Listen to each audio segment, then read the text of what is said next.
Bienvenue à vous sur cette nouvelle vidéo. Aujourd'hui, je vous propose de réaliser un hachis parmentier double face avec deux purées différentes. Vous allez voir, c'est une recette très simple et je vais directement commencer par préparer le potimarron. Donc vous l'aurez compris, c'est ce qui va donner la couleur orange au plat. Pour la cuisson, c'est très simple. Je l'ai cuit dans de l'eau bouillante salée, environ une dizaine de minutes. Je le cuis à couvert, bien sûr. Et en fait, une fois que c'est cuit, je vous conseille quand même de vérifier la cuisson avec la lame d'un couteau. Il faut que la lame s'enfonce très facilement. Et c'est important que le potimarron soit vraiment ultra cuit pour pouvoir réaliser la purée très facilement. Pour la purée, moi j'ai mis de l'huile d'olive pour la matière grasse. Vous pouvez mettre de la crème, du beurre. Vous mettez vraiment ce que vous voulez, hein. Vous n'êtes pas obligé d'en mettre, donc de mettre de la matière grasse. J'ajoute aussi également du poivre. Je vais bien le réduire en purée. Ici j'utilise un fouet, hein, ça fonctionne très bien. Comme vous l'avez vu, j'ai rajouté un petit peu d'eau de cuisson pour avoir une purée pas trop compacte. Je rectifie l'assaisonnement en sel et ma purée potimarron est prête. Ensuite, il me reste sel classique, hein, avec de la pomme de terre normale. Pareil, là, j'utilise la même eau de cuisson que le potimarron et je l'ai cuit environ 25 minutes. Pour l'assaisonnement, je fais la même chose, huile d'olive, poivre. J'ajoute de l'eau de cuisson pour avoir la bonne texture de purée, ni trop liquide, ni trop épaisse. J'assaisonne toujours en poivre, en sel. Et là, mes deux purées sont prêtes, je vais les mettre de côté et je vais préparer la garniture. Donc moi, je suis parti sur une garniture pour changer un petit peu la garniture avec la viande hachée. J'ai réalisé une garniture végétale sans viande qu'avec du champignon. Donc j'ai trouvé ça très original et sympa. Et franchement, en goût, c'est vraiment très bon. Bien sûr, vous pouvez prendre de la viande hachée, réaliser un hachis parmentier classique. Et ici, je vous montre la version aux champignons.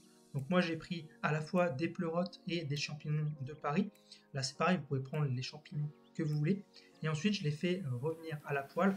Alors, il faut mettre quand même pas mal d'huile d'olive.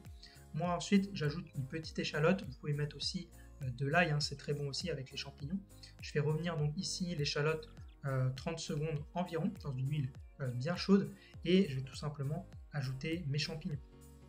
Donc là, les pleurotes, ça apporte vraiment un petit goût sympa. Les champignons de Paris, ça va plutôt apporter la texture parce qu'ils sont assez neutres en goût.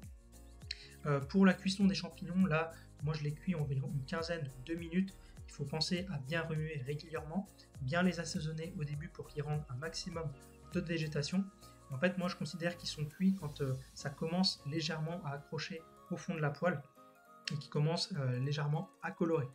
Donc une fois que j'ai atteint le stade où le fond de la poêle est assez sec, je vais ajouter du concentré de tomate, donc ça va apporter un petit côté tomate au plat que moi j'aime bien retrouver dans le hachis parmentier classique.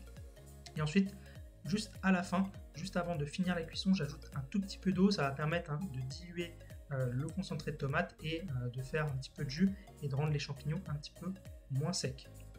Ensuite, à ce stade-là, là c'est prêt, hein, vous pouvez rectifier l'assaisonnement en sel et en poivre. Et ensuite, il n'y a plus qu'à débarrasser dans un plat qui va au four, un plat à gratin. Voilà, je répartis bien ça au fond du plat et c'est le moment de mettre les purées.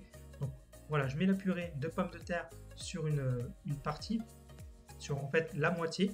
Comme ça va me permettre en fait d'avoir de la purée pour chaque convive quand on va découper le hachis.